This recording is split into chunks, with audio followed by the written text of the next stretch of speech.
Tim Farron. Thank you, Madam Deputy Speaker.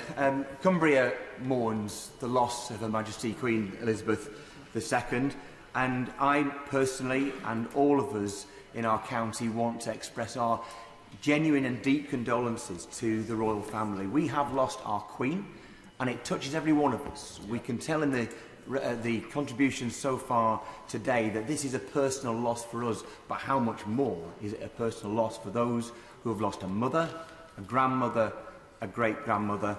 We grieve with them, and we thank her for her service. The news reached us yesterday as we were winding down the Westmoreland County show. The news was devastating, and yet it caught us while we were together, and it feels like an honour that that was the case. There had been a tremendous couple of days of thousands of us being in the same place in those same muddy fields, enjoying time together, and then that moment of dismal unity came about. But I am glad it happened when we were all together. The landmarks of her reign have been the landmarks of each of our lives. Many who are even older than me will of course remember her acceding to the throne, but I remember the Silver Jubilee, dancing around a maypole at the age of 7 in 1977, as a father of a new young child with the Golden Jubilee.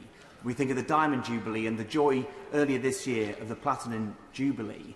Her life was our life, and her history has become our history. They are inseparable, indivisible, and we will ever be touched by it. Her reign united us.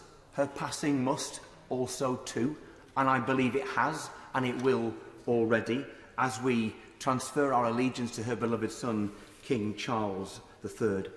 Cumbria, the lakes and the dales were loved by Her Majesty the Queen, and we loved her in return.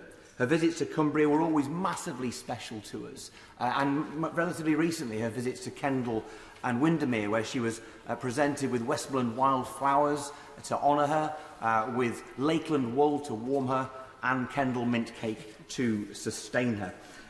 My times of spending time with the Queen was relatively few, but one in particular I recall where I'd been an MP for a very short period of time at this stage, and she offered me some advice about what you do when a constituent who has had a letter from you thanks you for it and you don't remember the details. And she said, that happens to me all the time.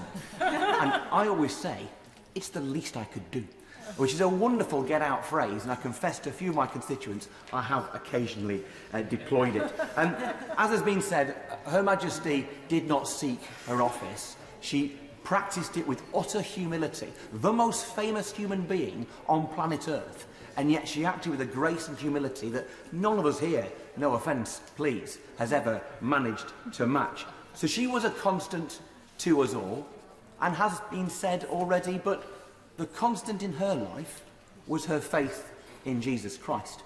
Now, let's remember this, that for many people, you know, it may have been, but for her, it was not a perfunctory, ceremonial faith. It was a living, active faith in a living Saviour. Let us remember this, that we have sung for 70 years, God Save the Queen. If her faith is accurate, I am certain it was. God has saved the Queen. We now transfer our allegiance to King Charles III, who I am proud and honoured to serve. God save the King. Yeah.